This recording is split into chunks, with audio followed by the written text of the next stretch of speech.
अस्सलाम वालेकुम रहमतुल्लाहि व बरकातुहू।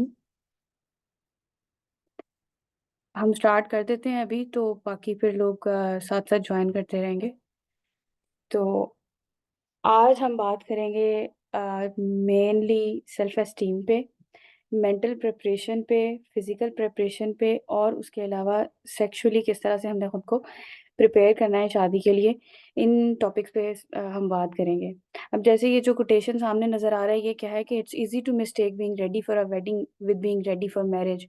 यानी हम यूजुअली क्या करते हैं, हम शादी के लिए बहुत ज़्यादा तैयारियाँ करते हैं और वो शादी के दिन के लिए हमारी तैयारी होती है और उसके बाद जो हमने थ्रू आउट बाकी ज़िंदगी गुज़ारनी है, उसके लिए हमारी तैयारी बहुत कम होती है या बहुत कम होता है और जो भी बताया जाता है वो किसी दोस्त ने बता दिया या किसी रैंडमली मिसकंसेप्शंस पे बेस करता हुआ किसी ने कोई एडवाइस दे दी। तो इस तरह की बातें हमें सिखा दी जाती हैं जो हमें हेल्प करने के बजाय हमें ज़्यादा परेशान कर देती हैं कि शादी के बाद पता नहीं क्या होना है मेरे साथ। और किस तरह मैं हैंडल करूँगी सब कुछ और पता नहीं जैसे वो ससुराल वाले जो हैं वो पता नहीं क्या हैं और उन्होंने मुझे खा जाना है पकड़ के या शौहर मुझे खा लेगा। तो ये इस तरह की हमारी नोशंस क्योंकि इस तरह कहा जाता है कि शादी करके पछता रही हूँ, अच्छा वक़्त वही था जो जब मैं सिंगल थी, तुम लोग एन्जॉय करो। हाँ, नो डाउट अपनी सिंगलहुड को एन्जॉय करें, अच्छी बात है, लेकिन बात ये है कि शादी के बाद का भी जो वक़्त है वो बड़ा खूबसूरत होता है। अब ये कि एक क्वेश्चन किसी ने पूछा था, उसका पहले मैं आंसर करती हूँ, वो ये था कि अब ये सारी बातें बड़ी अच्छी हैं कि हमने शादी को खूबसूरत किस तरह बनाना है, लेकिन हमें अच्छा पार्टनर किस तरह मिलेगा, वो ज़्यादा इम्पोर्टेंट है और वो हमें कैसे मिल सकता है। तो देखें, जब आप खुद पे वर्कआउट करेंगी, अपनी सेल्फ एस्टीम पे वर्क करेंगी, आपकी कोई वर्थ होगी, आपकी नज़र में कोई वर्थ होगी और आपकी कोई वैल्यू होगी और आप अपने आप को ओन करती होंगी, सेल्फ एक्सेप्टेंस है, सेल्फ लव है, तो फिर क्या होगा कि आपकी जो एनर्जी है और आपकी जो वाइब है, वो इतनी पॉज़िटिव और इतनी स्ट्रॉन्ग होनी चाहिए कि जब वो ऑरा आपका अट्रैक्ट करेगा, पॉज़िटिव इंसान को आपकी तरफ। आप कभी भी देखें कि जो नेगेटिव लोग होते हैं, जिनकी नेगेटिव एनर्जी होती है, उनके साथ आप ज़्यादा देर तक बैठ नहीं सकते। आपको अजीब-सी कोफ्त होना शुरू हो जाती है, ये तो हर वक़्त ग़ीबतें करता रहता है या तो ये हर वक़्त दूसरों की बुराइयाँ करता रहता है या ये हर वक़्त बताता रहता है कि मेरी ज़िंदगी में कितने मसले हैं या उसने मेरे साथ ये बुरा कर दिया। ये नेगेटिव लोगों की निशानी होती है और उनसे आपको नेगेटिव एनर्जी मिलती है। जबकि एक पॉज़िटिव इंसान के पास कभी बैठे वो कहेगा कोई मसला नहीं है, कोई टेंशन नहीं है, तुमने परेशान नहीं होना, सब कुछ आसान होता है, आसानियाँ हो जाती हैं। ये पॉज़िटिव एनर्जी होती है। तो बिल्कुल इसी तरह हमारी पर्सनैलिटी की जो एनर्जी है वो अब देखें, अगर हमारी वाइब या एनर्जी ही इनसिक्योर है कि मैं खूबसूरत नहीं हूँ या मुझे पता नहीं किस तरह के लोग मिलेंगे या मुझे पता नहीं अच्छे लोग मिल सकते हैं या नहीं मिल सकते या मैं अच्छे लोगों को डिज़र्व करती हूँ या नहीं करती। तो इस तरह की अगर आपकी एनर्जीज़ और वाइब्स नेगेटिव होंगी तो ऑटोमैटिकली क्या होगा? आपको इस तरह के लोग आस-पास मिलेंगे जो आपको क्रिटिसाइज़ करने वाले होंगे। आप बॉडी के लिए इनसिक्योर हैं तो आपकी बॉडी पे क्रिटिसिज़्म करने वाले मिल जाएँगे आपको। आप अपनी फेस के किसी हिस्से के बारे में इनसिक्योर हैं, आपको इस तरह के लोग मिल जाएँगे जो आपके उस हिस्से पे क्रिटिसाइज़ करेंगे। क्यों? क्योंकि वो एनर्जी है और हमारी एनर्जी हमेशा अट्रैक्ट करती है उसी चीज़ को जो हमारे अंदर होता है। तो पॉज़िटिव एनर्जी होगी तो पॉज़िटिविटी को अट्रैक्ट करेंगे। तो ये जो एनर्जी का और ये वाइब्स का कॉन्सेप्ट है, ये कोई हाइपोथेटिकल कॉन्सेप्ट नहीं है, ये रियल वर्ल्ड में एग्ज़िस्ट करता है। एनर्जी और वाइब क्या है? ये वाइब्रेशंस हैं और हमें पता है कि हर चीज़ ये वाइब्रेशंस में वर्कआउट कर रही होती है।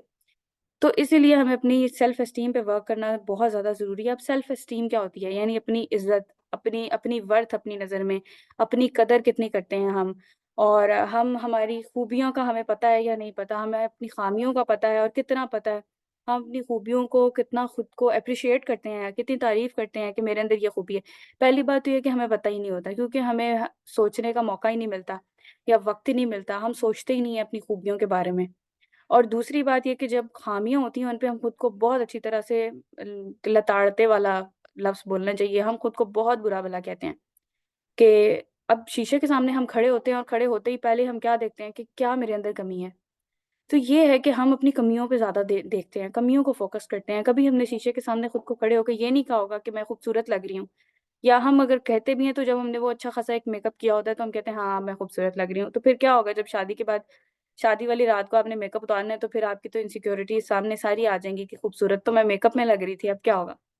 तो ये चीज़ है कि आपने अपनी इनसिक्योरिटीज़ को कन्फ्रंट करना है, उनको एम्ब्रेस करना है, उनको थामना है, उनको कबूल करना है और उनको बेहतर बनाने की कोशिश करें, अच्छी बात है, लेकिन इतना ज़्यादा उसको अपने ऊपर सवार नहीं कर लेना कि पता नहीं मैं इसके बगैर तो शायद मेरी ज़िंदगी, ये चीज़ अगर मेरे से दूर ना हुई तो मेरी ज़िंदगी नामुकम्मल है, अधूरी है।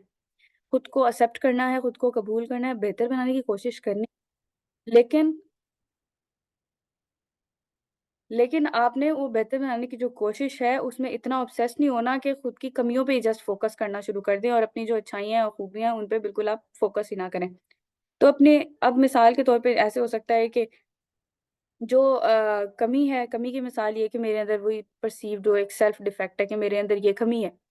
तो क्या होता है, उससे किस तरह के मसाइल पैदा होंगे? अब अ, स्पाउसल रिलेशनशिप में किस तरह मसला पैदा हो सकता है कि आप क्या करेंगे, आप इनसिक्योर होंगे, जैसे मेकअप वाली बात मैंने बताई, तो जैसे ही आपका मेकअप उतरेगा तो आप पता नहीं आपके अंदर वो इनसिक्योरिटी आना शुरू हो जाएगी।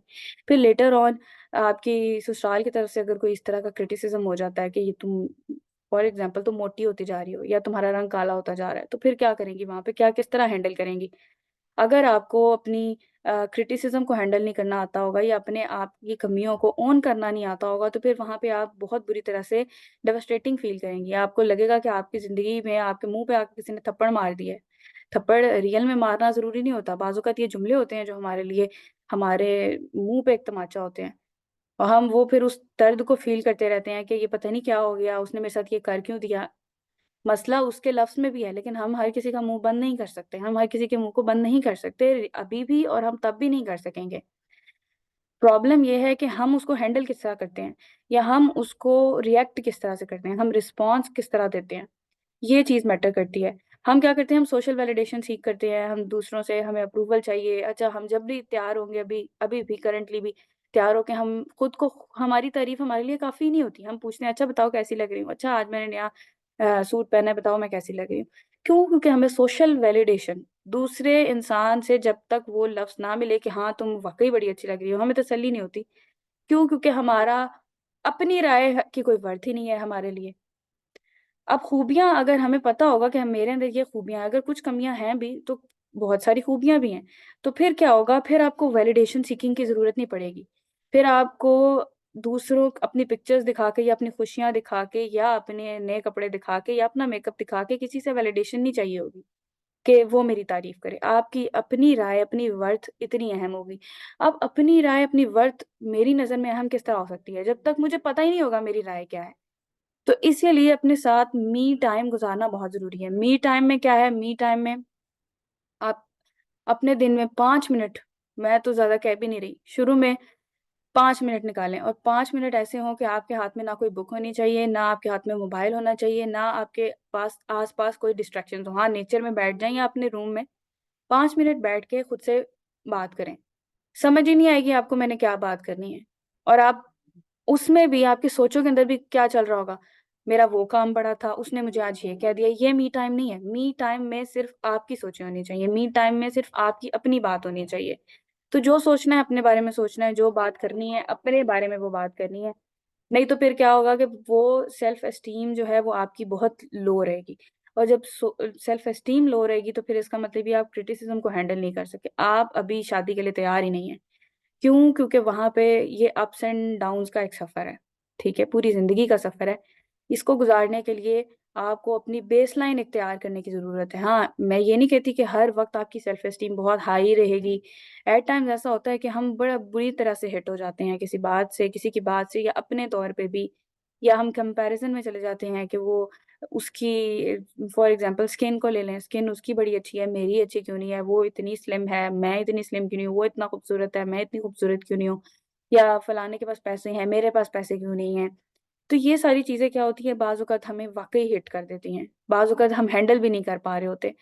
तो फिर क्या है कि ऐसे में खुद को एम्ब्रेस करना, एक्सेप्ट करना, खुद के साथ कंपैशनेट होना और बजाय ये कि खुद को क्रिटिसाइज़ करने के, खुद को खुद ही कि हाँ, नहीं, मैं तो हूँ ही ऐसी, पता नहीं क्या मुसीबत है मेरे साथ या पता नहीं मेरे साथ क्या मसला है।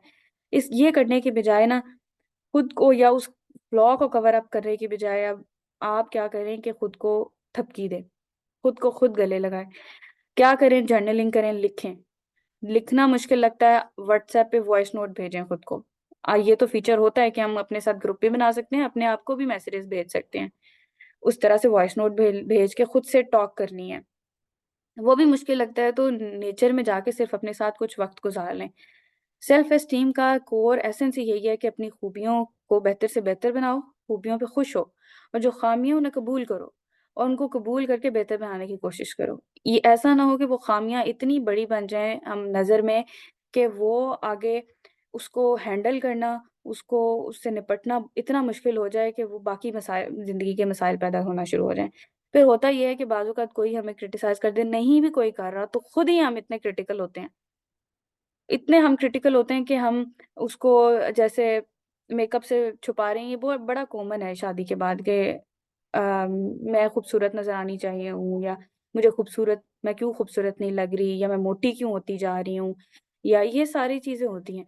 फिर क्या होगा कि आप खुद ही खुद को खुद के लिए वो हथौड़ा लेके बैठ जाते हैं, खुद को जज करते हैं। तो ये चीज़ें अपने अंदर मी टाइम गुज़ारेंगे जब और अपनी ख़ामियों को कबूल करेंगे, अपनी खूबियों की तारीफ़ करेंगे और जब आपको लगेगा कि आप कोई काम नहीं कर सकते या आपके अंदर एबिलिटी नहीं है, नो कह दें।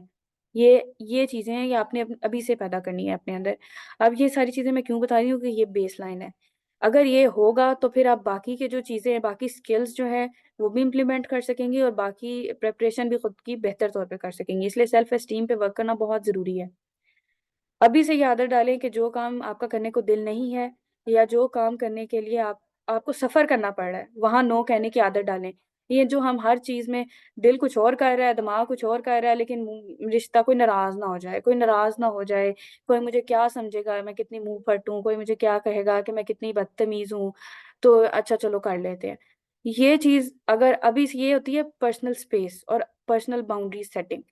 अगर अभी से सेट नहीं करेंगे, अभी से नहीं सीखेंगे तो आगे आपको बहुत नुकसान होगा। क्यों? क्योंकि आपको नो नहीं कह सकेंगे। अभी तो आप अपने दोस्तों को या अपने घरवालों को नो नहीं कह पा रहे तो बाकियों को कैसे नो कह सकेंगे आप? वहाँ पे तो ज़्यादा फैक्टर होता है कि मैं अपनी वो इमेज का कि मुझे बुरा ना समझा जाए। तो ये कि नो कहने की आदत डालें, नो कहने की प्रैक्टिस करना शुरू करें। इस तरह क्या होगा कि ये जो आपकी बाउंड्रीज़ है ना, ये आपको बनानी आ जाएँगी कि कहाँ पे किस तरह बाउंड्री सेट करनी होती है, कहाँ पे किसी को कहना होता है कि नहीं, अब तुम मेरी बाउंड्री क्रॉस कर रहे हो, अब तुम अपनी हद से बढ़ रहे हो। एक चीज़ और भी है कि ये जो हमें क्रिटिसाइज़ करते हैं लोग, जैसे बॉडी के बारे में हमें जुमले कहे जाते हैं, वहाँ पे भी अगर मुमकिन हो, अगर आपको लगे कि यहाँ पे आप कह सकती हैं, तो वहाँ कह दें कि मेरी बॉडी पे आपने कमेंटिंग नहीं करनी, ठीक है? इतना सा एक जुमला है और रिस्पेक्टफुल वे में कहना है। गुस्से में नहीं कहना, दरवाज़े नहीं पटखने या शोर-शराबा नहीं करना, बस कहें मुझे ये पसंद नहीं है आपने मेरी बॉडी के बारे में या मेरी पर्सनैलिटी या मेरे फैमिली बैकग्राउंड या मेरे फैमिली स्टेटस या मेरी एजुकेशन या मेरे करियर, किसी के बारे में आपने बात नहीं करनी, मुझे पसंद नहीं है। इतना सा जुमला बोलने की प्रैक्टिस करें। क्योंकि अगर प्रैक्टिस नहीं होगी, बाद में जब आप ये जुमला बोलेंगी ना, जुमला अभी हलक में अटका होगा, आंसू पहले बाहर आ जाएँगे। ये चीज़ है कि ये जुमले कहने की अपने से फ़ैमिलियर लोगों से प्रैक्टिस करना शुरू करनी है। फ़ैमिलियर लोगों से प्रैक्टिस होगी तो अनफ़ैमिलियर, जो कि शुरू में अनफ़ैमिलियर ही होते हैं सारे, ससुराल भी और अम, हस्बैंड भी। तो वहाँ पे वो तभी कह सकेंगे जब अभी से आदत डाली होगी आपने। तो सेल्फ एस्टीम पे वर्क करना बहुत ज़रूरी है। अपने अंदर ये जो क्रिटिसिज़्म को लेके सेंसिटिविटी है ना कि उसने पता नहीं क्या कर दिया, मुझे ये जुमला कहा तो हर एक की अपनी ओपिनियन है, हर एक की अपनी राय है। वो आपकी ट्रू डेफिनिशन नहीं होती, ठीक है? तो उसको ये कि अगर किसी ने आपके बारे में कोई जुमला बोल भी दिया, उसको इतना पर्सनल लेने की ज़रूरत नहीं होती। क्यों आप पर्सनल लें? क्यों? उसकी राय है। आपकी भी तो राय उसके बारे में कुछ हो सकती है कि वो कितना ओवर तैयार होता है कोई बंदा या कितना वो अ, ओवर कॉन्फिडेंट है या इस तरह की हमारे अंदर भी ओपिनियंस होती हैं। हाँ, बस हमारे में फ़र्क ये होता है कि हम मुँह पे नहीं कह देते। कुछ लोग होते हैं वो एक्स्ट्रोवर्ट होते हैं, वो ओपन होते हैं, वो ईज़िली बोल देते हैं, आउटगोइंग होते हैं, तो वो बोल देते हैं। हम इंट्रोवर्ट हैं या हमें बोलना पसंद नहीं है, तो हम इसका मतलब ये नहीं है कि हमारे अंदर ओपिनियन नहीं है, हम सबके पास होती है हर दूसरों की ओपिनियन। तो हम सब ओपिनियन रख रहे होते हैं, हम सब ओपिनियनेटेड हैं। मसला ये है कि वो कुछ एक्सप्रेसिव होते हैं और कुछ एक्सप्रेसिव नहीं होते। तो किसी के बारे में जो ओपिनियन है उसको पर्सनल नहीं लेना, उसको पर्सनल लेना शुरू करेंगे तो फिर क्या है ये क्रिटिसिज़्म ये सेंसिटिविटी आपको किस तरफ को लेके जाती है? डिप्रेशन की तरफ लेके जाना शुरू हो जाती है। आपको अपना आप वर्थलेस लगना शुरू हो जाता है, काम की ही नहीं हूँ मैं, मेरी कोई अहमियत ही नहीं है, मेरी कोई वर्थ ही नहीं है, कोई मुझे अहमियत ही नहीं देता, किसी के लिए मैं अहम ही नहीं हूँ, मेरा इस दुनिया में रोल क्या है? कोई मसला नहीं है अगर आपका किसी की ज़िंदगी में रोल नहीं है, तो कोई इश्यू नहीं है। आपका आपकी ज़िंदगी में बस रोल होना ज़रूरी है। आप इस दुनिया के सेवियर नहीं हैं। आप इस दुनिया को बचाने के लिए नहीं आए, इस दुनिया में अपने आप को बचाने के लिए आए हैं। ठीक है। तो यहाँ पे अपने मामले में देखें, सेल्फ लव की सबसे बड़ी निशानी, एक जगह मैंने सुना कि ये है कि आप अपने आप को जहन्नुम में गिरने से बचा दें। तो ये सेल्फ लव है। अगर आप खुद का सोचेंगे, ये सेल्फ लव है। अगर आप खुद की बाउंड्री सेटिंग करेंगे, ये सेल्फ लव है। क्यों? क्योंकि अगर आप ये बाउंड्रीज नहीं ना बनाएंगे, फिर क्या होगा, आप दूसरों के साथ भी हार्श होंगे। फिर आपको दूसरों की बातें जब बुरी लगेंगी, आप बर्दाश्त करते करते करते एक पॉइंट आएगा, आप जवाब देंगे। और वो जब जवाब देंगे तो फिर क्या होगा, फिर कहीं पे बेअदबी हो जाएगी, कहीं पे बुरा आप समझा जाएगा। तो ये है कि ये भी सेल्फ लव की ही एक निशानी है कि अपनी सेल्फ एस्टीम को बेहतर बनाने की कोशिश करें, अपनी बाउंड्रीज सेट करें। फिर अगर आप बाउंड्री सेट कर लेंगे तो समझिए अब आप इमोशनली, और आपने एक बेस लाइन सेट कर दी कम से कम कि आप शादी को एक अच्छे वे में चला सकती हैं या एक अच्छे वे में चला सकेंगी। अब ये है कि मेंटल प्रिपरेशन करनी ज़रूरी है। अब मेंटल प्रिपरेशन क्या है, इसमें मेंटल में आ जाता है माइंड। माइंड में क्या होती हैं, सोचें। अब सोचों के साथ साथ हमारे इमोशंस भी अटैच हैं। सोचते हैं, जैसा हम किसी पे गुस्सा आ रहा हो तो दिल की धड़कन तेज हो जाती है। सोचें चल रही होती हैं कि मेरा दिल कर रहा है मैं उसको उसका गला दबा दूं, मेरा दिल कर रहा है उसका सर फाड़ दूं। ठीक है। सोचें भी आ गई, साथ इमोशंस भी आ गए, साथ बिहेवियर। उठा के उसको थप्पड़ तो मार नहीं सकते थे, दरवाजा अच्छी तरह से पटाखा, या अपना मोबाइल उठा के, बहुत ज्यादा अग्रेसिव लोग होते हैं वो उठा उठा के मोबाइल मार देते हैं। तो क्या है कि ये सारी चीजें अटैच हैं, एक दूसरे के साथ लिंक्ड हैं। अब मेंटल प्रिपरेशन करनी बहुत ज्यादा जरूरी है। अगर कुछ आपके अंदर बेसिक बेसिक चीजें, कि आपकी थॉट्स के अंदर नेगेटिविटी कितनी है, आप पेसिमिस्टिक हैं या ऑप्टिमिस्टिक हैं, ये देखना आपको बहुत ज्यादा जरूरी है। तो जरूरी है कि आप देखें कि आपकी थॉट्स के अंदर नेगेटिविटी किस हद तक है। ये बहुत सारी चीजें मेंटल प्रिपरेशन के अंदर आती हैं। आपके बिलीफ सिस्टम कैसे हैं, आपके वैल्यूज क्या क्या हैं, आपके लिमिटिंग बिलीफ्स क्या क्या हैं, बहुत सारी चीजें आती हैं। लेकिन मेनली आपको पता होना चाहिए, आप दो हिस्सों में कैटेगराइज कर सको अपनी सोचों को। मैं नेगेटिव ज्यादा सोचती हूँ कि मैं पॉजिटिव ज्यादा सोचती हूँ। अगर तो आप नेगेटिव हैं, अगर आप पेसिमिस्टिक हैं, तो समझे फिर आपने आगे तो जाके ना, अपने तो अभी से परखच्चे उड़ाए हुए हैं, आपने ना अगलों के भी परखच्चे उड़ा देने। क्यों? क्योंकि जो नेगेटिविटी है वो हम तक नहीं रहती। मैं वाइब, ऑरा, एनर्जी की जो बात कर रही हूँ ना, तो ये दूसरों तक पहुंचती है। अब हम आप ये सोच सकती हैं कि सोचों का दूसरों पे क्या इम्पैक्ट है, होता है। क्योंकि जो सोचें हैं वो हमारी इमोशंस बनाती हैं, और इमोशंस क्या होते हैं, हमारे बिहेवियर में बदल जाते हैं। कभी किसी पे गुस्सा आ रहा हो ना, आप उससे अच्छे तरीके से हंस हंस के बात नहीं कर सकते हैं। ये बहुत ही महान होने की निशानी है कि आप उससे फिर भी बड़े अच्छे तरीके से बात करो। क्यों? क्योंकि गुस्से के साथ जो सोचे अटैच हैं, उनकी वजह से आप उसको इग्नोर कर रहे हो। सामने वाले इंसान को इग्नोरेंस क्या है, बिहेवियर है, हमारा रवैया है। तो ये तीनों चीजें हैं, सोच, हमारा हमारी फीलिंग, हमारा एहसास और हमारा रवैया, तीनों एक लिंक्ड है। और अगर आप नेगेटिव सोचती हैं ज्यादा, हर चीज को नेगेटिव लेबल देती हैं, यानी हर कोई बुरा है, एक इंसान ने कुछ बुरा किया, सारे इंसान बुरे हैं, या किसी एक के साथ बुरा एक्सपीरियंस हुआ तो सारे ही बुरे होते हैं। कि कोई एक मर्द बुरा निकला आपकी जिंदगी में, आपने देखा आपको सारे ही मर्द ऐसे होते हैं, इसका मतलब ये है कि आप नेगेटिव हो रहे हैं, और आप ओवर जनरलाइज कर रहे हैं, आप चीजों को ज्यादा एग्जैजरेट कर रहे हैं। ऐसा नहीं है, ये आपका आपका एक व्यू है जो लिमिटेड है। आपका आपकी उम्र का कितना तजर्बा है, कितना एक्सपीरियंस है आपका, 25, 26, 27, 28 साल, इससे ज्यादा कुछ भी नहीं। तो उसमें से भी मैंने आपको बताया था कि 10 साल, 11, 12 साल की उम्र में हमें अकल आती है। ये भी मैं बहुत जल्दी बता रही हूँ, हमें तो अकल माशाल्लाह 17, 18 साल की उम्र तक नहीं आती, क्योंकि हम तो बच्चे रहते हैं हमेशा। तो कुल मिला के तो 6, 7 साल हुए हैं आपको अकल इस्तेमाल करते हुए। तो उस 6, 7 साल की बेसिस पे आप कैसे ये कह सकते हैं कि सारे ही ऐसे होते हैं, सारे ही बुरे होते हैं? ठीक है। अपने लिमिटेड एक्सपीरियंस की बेस पे आपने जनरलाइज कितना करती हैं चीजों को, ये देखने की जरूरत है। अगर करती हैं तो इसका मतलब मसला है, इसको चेंज करने की जरूरत है। अब चेंज कैसे करना है? चेंज उसको प्रैक्टिकल थॉट में बदल के करते हैं हम। प्रैक्टिकल थॉट में किस तरह हम बदलते हैं, इसके लिए भी वो अगेन वही 3 मेथड है, व्हाट्सएप वॉइस नोट, या खुद से बात, या लिख लेना। तो उसमें बात करें, खुद को बताएं कि ये प्रैक्टिकल भी है कि नहीं है, इसमें कितनी ऑथेंटिक कितना है, इसमें लॉजिक कितनी है, ये जो मैं बात कर रही हूँ, मेरा मैं वाकई इसके बारे में इतना नॉलेज रखती हूँ कि मैं इतनी जजमेंट पास कर दूं। मेरा नॉलेज इतना है, या मेरा इतना तजर्बा है, मेरा इतना एक्सपीरियंस है। तो ये चीज़ है कि इस तरह से अपनी थॉट्स को एनालाइज करें। फिर ये कि अपनी एक्सपेक्टेशंस देखें, लोगों को लेके, रिश्तों को लेके, हस्बैंड वाइफ के रिलेशनशिप को लेके, ससुराल को लेके एक्सपेक्टेशंस कैसी हैं। अब अगर आप ये एक्सपेक्ट करें कि आपकी जो सास है वो आपकी माँ है, तो ये तो आपने बहुत बड़ा ब्लंडर कर दिया है। क्यों? अब आप कहेंगे कि मैं आपको क्या कह रही हूँ, रियल मीन में आपकी सास आपकी सिर्फ सास है, आपके हस्बैंड की माँ है जो आपके लिए रिस्पेक्टफुल है। आपको उन्होंने एक अच्छा शौहर दिया, तो उनका शुक्रिया, लेकिन वो आपकी माँ नहीं है। आप अपनी माँ को कुछ भी कह सकती हैं, कह देती हैं, जवाब भी दे देते हैं हम, लेकिन क्या आप अपनी सास को जवाब दे सकते हैं? नहीं दे सकते हैं। अब अगर आप ये कहेंगे मेरी जो नंद है वो मेरी बहन है, तो क्या वो बहन है? वो बहन नहीं है। अगर आप अपनी बहन के बच्चों को 2 थप्पड़ भी लगा दें तो कुछ नहीं होगा, बहन के बच्चे हैं। नंद के बच्चों को 2 थप्पड़ लगाएँ, फिर आपको पता चलेगा कि क्या होगा। ये है कि आपने रियलिस्टिक एक्सपेक्टेशंस रखनी है कि आपके शौहर के माँ-बाप, बहन-भाई आपके लिए मोहतरम हैं, काबिल-इज़्ज़त है, उनकी रिस्पेक्ट है, उनकी वर्थ है। लेकिन वो आपके बहन-भाई नहीं हैं। आपके एक नए रिश्ते बन रहे हैं, ठीक है? आपने नया रिश्ता बनाना है। लेकिन इसका मतलब ये नहीं कि खुद को इतना कन्फ्यूज़ कर लें कि ये आप बार-बार कंपेयर करते रहें, मेरी माँ तो ऐसी थी, मेरी बहन तो ऐसी थी, मेरा भाई तो ऐसा था। नहीं, आप नए माहौल में हैं। अब ये कि करंटली कोशिश किया करें कि रोज़ किसी न किसी एक नए इंसान से बात ज़रूर करें। फ़ोन पे, मैसेजेस पे, व्हाट्सएप पे बात नहीं करनी। ये ना हो फेसबुक पे सारे आप मैसेजेस करते फिर रहे हों। ये ऐसा नहीं है।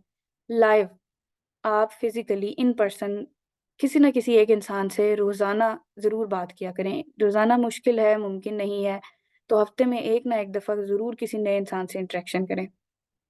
उससे क्या होगा कि आपकी सोशल स्किल्स शार्प होंगी। आपको लोगों से बात शुरू करना आएगा। हम क्या करते हैं, हम घबराते हैं बात इनिशिएट करने में, तो इनिशिएट करना भी शुरू करें। जब बात करनी है तो आपने ये नहीं वेट करना कि वो सामने वाला इंसान आके बात करे, आपने कोशिश करनी है कि इनिशिएट करें। हाँ, होता है कि अगर किसी की पर्सनैलिटी है ज़रा खामोश मिज़ाज है या इंट्रोवर्ट हैं या इतना ज़्यादा ओपन नहीं है या आउटगोइंग नहीं है, बातचीत ज़्यादा नहीं करते, तो मुश्किल होती है। लेकिन क्योंकि अब आपने जब नए माहौल में जाना है तो आपको तो करना पड़ेगा। अगर आप इंट्रोवर्ट भी हैं तो कोई आपसे ये नहीं कहेगा कि तुम इंट्रोवर्ट हो तो चलो बस जाओ अब तुम कमरे में बैठ जाओ, ऐसा नहीं होगा। आपको बात तो करनी ही पड़ेगी। बात नहीं करनी आ रही तो बैठना तो पड़ेगा सबके पास। तो फिर ये है कि इसलिए ज़रूरी है कि ये अब लाइफ़ स्किल है ना, अब आपको ये अपने अंदर तो पैदा करनी पड़ेगी। इसके लिए ज़रूरी है कि नए लोगों से रोज़ाना, अगर रोज़ाना नहीं तो हफ़्ते में 1 दफ़ा किसी न किसी नए इंसान से एनकाउंटर करें और उसको नोट डाउन करें। ये आपकी प्रिपरेशन है, ये आपकी लाइफ़ स्किल्स हैं, ये आपकी सिर्फ़ इसको ये ना समझें कि शादी है तो शादी में पता नहीं, शादी भी ज़िंदगी का हिस्सा ही है, ठीक है? वो बस ये कि फ़र्दर कुछ और नए लोगों को ऐड करके अपनी ज़िंदगी में और कुछ पुराने लोगों को उस तरह से मैंने नहीं मिलना जिस तरह मैं अभी रहती हूँ। तो उसके लिए ज़रूरी है कि आपको आता हो इंटरैक्ट करना। फिर ये कि मेंटालिटी के अंदर आता है विक्टिम माइंडेडनेस। अगर आपके अंदर विक्टिम माइंडेडनेस है और आप हर चीज़ में कहते हो मेरे साथ ही क्यों हुआ ऐसा? तो ये वाली मेंटालिटी का मतलब ये है कि आपके अंदर, आपकी सोचों के अंदर बहुत बड़ा एक डिफेक्ट है, जिसको ठीक करना ज़रूरी है कि हमारे मेरे साथ ऐसा क्यों किया अल्लाह ताला आपने? या मेरा ऐसा क्या गुनाह था कि मेरे अंदर ये महरूमी रखी? या बाकियों को इतना कुछ दे दिया, मुझे क्यों नहीं दिया? ऐसा क्यों किया मेरे साथ? ये वाली जो जो ऐसा क्यों, व्हाय मी वाला जो एक सोच है ना, ये आपको हमेशा फिर आपको कमियाँ नज़र आएँगी अपनी ज़िंदगी में, क्योंकि परफेक्शन इस दुनिया में नहीं हो सकती, किसी की ज़िंदगी में नहीं हो सकती। अगर ये व्हाय मी वाली आपकी सोच है, तो आपको हमेशा कमी नज़र आएगी। परफेक्शन के होते हुए भी आपको कमी नज़र आएगी, क्योंकि हमेशा कोई ना कोई कमी हमारी ज़िंदगी में होती है। हमारी हर चीज़ हमें नहीं मिल जाती। होते हैं कुछ मोमेंट्स ऐसे होते हैं, कुछ दिन ऐसे होते हैं जहाँ हमें लग रहा होता है कि ज़िंदगी तो परफेक्ट है, अब तो ज़िंदगी में और कुछ चाहिए भी नहीं है। लेकिन स्टिल वो कुछ दिनों की कैफ़ियत होगी। फिर क्या होगा, फिर कमियाँ आ जाएँगी वापस। तो ये जो विक्टिम मेंटालिटी है, इसके बजाय आप ये अपने अंदर पैदा करें कि थैंक गॉड इट्स मी, कि शुक्रिया अल्लाह ताला मैं हूँ। मेरे मुझे आपने चूज़ किया इस इम्तिहान के लिए या इस चीज़ को फेस करने के लिए। क्यों? क्योंकि आपने मुझे इससे कुछ लर्न कराना है। कुछ इससे मुझे आपने सिखाना है। तो ये है कि ये वाली जो सोच है कि मैं विक्टिम मेंटालिटी जिसे हम कहते हैं और मेरे साथ ही क्यों हुआ, इसको इसको भी काम करने की ज़रूरत है। इस पे भी देखने की ज़रूरत है कि ये आपके अंदर है कि नहीं है। अगर है तो फिर इसको भी आपने इसको इससे लेसन्स डिराइव करने हैं, जो भी आपके साथ एक्सपीरियंसेस हो रहे होते हैं नेगेटिव, उससे क्या लेसन मिल रहा है, अल्लाह ताला आपको क्या सिखाना चाह रहे होते हैं। अगर आप अपनी ज़िंदगी के जो भी मुश्किल वाक़यात या मामलात या हालात होते हैं, उनकी अगर एक टाइमलाइन बनाए ना, तो आपको क्लियर कट पता चल जाएगा कि अल्लाह ताला आपको सिखाना क्या चाह रहे थे। क्योंकि हमारा जो लेसन होता है वो एक ही होता है, लेकिन हम सीख नहीं पा रहे होते। और फिर वो क्या होता है, on repeated on the go वो चीज़ हमारे साथ बार-बार हो रही होती है, हम लेकिन लेसन नहीं उससे सीख रहे होते। हम वो चीज़ सीख नहीं रहे होते, समझ नहीं रहे होते।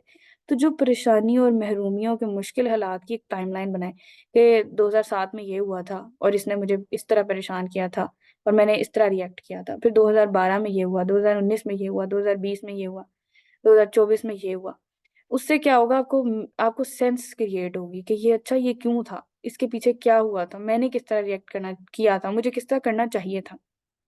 तो आप इस तरह से विक्टिम मेंटालिटी से निकल सकती हैं। फिर बहुत ही अहम तरीन चीज़ है अटैचमेंट का पता होना। अब अटैचमेंट है क्या? अटैचमेंट ये है कि हम जो एक-दूसरे के साथ रिश्तों की जो हमारी डोरी है ना, वो अटैचमेंट से जुड़ी हुई है। वो जो रिश्तों की डोर है ना, वो अटैचमेंट है, वो बॉन्ड है। वो हम पढ़ते होते ना बॉन्ड्स के बारे में केमिस्ट्री में पढ़ते थे मैट्रिक में। तो उसमें क्या होता था, ये जो बॉन्ड है 2 चीज़ों को जोड़ता है। तो बिल्कुल अटैचमेंट वो बॉन्ड है जो 2 लोगों को आपस में जोड़ता है। लेकिन ये बॉन्ड वीक भी हो सकता है, ये बॉन्ड स्ट्रॉन्ग भी हो सकता है। स्ट्रॉन्ग बॉन्ड क्या होता है कि आप सिक्योर हो, एक-दूसरे के साथ रिलैक्स हो कि अगर मैं इसको अपनी राज़ बताऊँ या अपने दुःख बताऊँ, अपने गम बताऊँ तो ये मुझे मिसयूज़ नहीं करेगा इंसान। और वीक बॉन्ड में क्या होता है कि आप अगर उसको कोई राज़ बताओ तो वो उसको मिसयूज़ करे, वो दूसरों को बताए, वो आपका मज़ाक उड़वाए या आपकी अब कमज़ोरी पता चल गई है तो आप कहे कि चलो तुम मेरी बात मानो नहीं तो मैं तुम्हारी ये कमज़ोरी किसी को बता दूँगा। ठीक है? ये वीक बॉन्ड की निशानी है। अब ये कि साइकोलॉजी में हम अटैचमेंट के कुछ स्टाइल्स कहते हैं कि ये अगर हम दूसरों के साथ अटैच होते हैं, ये बॉन्ड हमारा बन जाता है, हम दूसरों के साथ अटैचमेंट फ़ील करते हैं, उसकी मुख्तलिफ़ किस्म की टाइप्स हैं और उसमें ये है कि उसमें सिक्योर, इनसिक्योर आता है, एंग्ज़ियस हो जाते हैं हम बहुत ज़्यादा अटैच होने से डरने लगते हैं, हमें किसी पे डिपेंड करने का डर लगता है, हमें ये डर लगता है कि हमें अगला छोड़ के चला जाएगा, रिजेक्शन का डर होता है, कोई हमें अकेला ना छोड़ दे, हम अकेले ना रह जाएँ किसी दिन। एक दिन ऐसा आए हम अकेले हों या अगर मैं इमोशंस एक्सप्रेस करूँगी तो मैं वीक ना लगूँ। ये सारी चीज़ें हैं, ये सारी इनसिक्योरिटीज़ की निशानियाँ हैं, ये इनसिक्योर बॉन्ड की निशानियाँ हैं। इनसिक्योर बॉन्ड में क्या होगा, आप कभी भी खुल के अपनी बात नहीं बता सकेंगे या खुल के बताएँगे भी तो बीच में कहीं डर होगा कि ये जो मेरा डर है ये वो जो डर है वो रियलिटी में मैनिफेस्ट हो जाता है।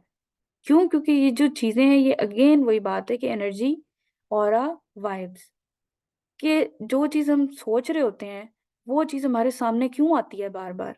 वो इसलिए आती है क्योंकि वो हमारी थॉट्स के अंदर वो प्रेज़ेंट है और वो एनर्जी अट्रैक्ट कर रही है उस सारी नेगेटिविटी को।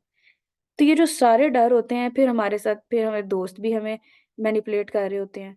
हम दोस्त भी हमें कह रहे होते हैं तुम बहुत ज़्यादा चेक ऑन करती हो कि तुम कहाँ हो, तुम कहाँ नहीं हो, तुम मैसेज का लेट रिप्लाई आने पे क्यों इतना बुरा मनाती हो, तुम कॉल पिक ना करने पे क्यों इतना बुरा मनाती हो। ये छोटे-छोटे बिहेवियर्स हैं हमारे जो हमारी इनसिक्योरिटी शो करते हैं। अगर आपको कोई 10 मिनट बाद या घंटे बाद रिप्लाई करेगा, तो क्या हो जाएगा? आप अकेले रह जाओगे? क्या हो जाएगा? वो रिजेक्शन तो नहीं है। वो रिजेक्शन हम क्यों फ़ील करते हैं? हमें क्यों फ़ील होता है कि उसने हमें रिजेक्ट कर दिया या उसने हमें बिट्रे कर दिया, उसने पता नहीं पहाड़ तोड़ दिया कौन-सा लेट रिप्लाई करके या मेरी कॉल अटेंड ना करके। क्यों आप उस पे इतना डिपेंड कर रहे हो? या क्यों आपको इतना डर है रिजेक्शन का या कोई आपको इम्पोर्टेंस नहीं दे रहा उस चीज़ का? तो ये सारी वीक बॉन्ड की निशानी है। आपने क्या करना है, ये वर्कबुक के अंदर भी है कि आपने अपने फादर, मदर, सिबलिंग्स, फ्रेंड्स सबका जो-जो आपकी ज़िंदगी में अहम है, उनके साथ अपने बॉन्ड को एक्सप्लेन करना है। आपका बिहेवियर कैसा है, आपकी थॉट्स कैसी हैं, आपकी फीलिंग्स कैसी हैं, आपकी इनसिक्योरिटीज़ कैसी हैं। आपको आइडिया हो जाएगा आपका बॉन्ड सिक्योर है या इनसिक्योर है। अगर इनसिक्योर बॉन्ड बनता है तो इसका मतलब ये है कि अपने रिलेशनशिप्स में अटैचमेंट पे वर्क करने की ज़रूरत है आपको। और वो वर्क किस तरह से होता है, वो डीप वर्क है। अटैचमेंट का हमेशा आपको थोड़ा-सा चाइल्डहुड से लिंक करना पड़ता है कि बचपन में मेरे वालिदैन से मेरी क्या एक्सपेक्टेशंस थी और उन्होंने कैसे बिहेव किया। अगर वो इस तरह बिहेव करते जिस तरह मैं चाहती हूँ, तो फिर क्या होता है। इसको एक स्टोरी को नरेट करना भी कहते हैं, कि आप अपनी बचपन से लेकर अब तक की स्टोरी नरेट करो। उसमें क्या होता है, आप बहुत हद तक हील हो जाते हो। आप अपने वो आंसुओं की शक्ल में, आप कभी भी अपनी स्टोरी लिखेंगे तो आप हमेशा रोएंगे पास्ट की। और ये मैं आपको बेट करके कह सकती हूँ। क्यों? क्योंकि हमारे पेन पॉइंट्स होते हैं सबके, और चाइल्डहुड में भी होते हैं। हमारे वालिदैन कितने भी बेहतरीन हो, बहन भाई, तो हम कहीं ना कहीं हमारे पेन पॉइंट्स होते हैं, क्योंकि एक दूसरे के साथ रह रहे हैं। तो एक दूसरे के साथ रहने में, मैंने आपको क्या बताया था, एक चीज जो शादी के बारे में कही जाती है, जो इनएविटेबल है, वो एक दूसरे को दुख देना है। खुशी नहीं है, कुछ और चीज नहीं है, दुख देना है। क्योंकि जब एक दूसरे के साथ रहते हैं, तो फिर वो आ, तकलीफ भी होती है। अब वो मुहावरों, पंजाबी में मुहावरा नहीं होता कि जब पांडे साथ रखे जाएं तो वो खड़कते भी हैं। तो जब साथ रहें तो वो खड़कते तो हैं। अब बर्तनों, चार बर्तन साथ रहें तो वो भी खड़कते हैं, तो चार लोग साथ रहेंगे तो वो भी खड़केंगे। तो वो ये कि हम हर्ट होंगे, हम तकलीफ भी लेंगे। पर ये है कि उस अटैचमेंट वूंड को, या अटैचमेंट का जो दुख है, जो हमें माजी में किसी भी इंसान से, हमारे घर या घर से बाहर उससे मिला है, उसको हील करें, उसको सुने, उसको वक्त दें। फिर क्या है कि आप एक सिक्योर बॉन्ड बना सकेंगे। फिर ये कि आपके अंदर ये देखने की जरूरत है, आप अपनी नीड्स को जेन्युइनली एक्सप्रेस कर सकते हैं कि नहीं कर सकते। आपको डर तो नहीं लगता कि मैं अगर बता दूं कि मैं उसको मिस कर रही हूँ और उसके मैसेज लेट आने से मुझे दुख होता है।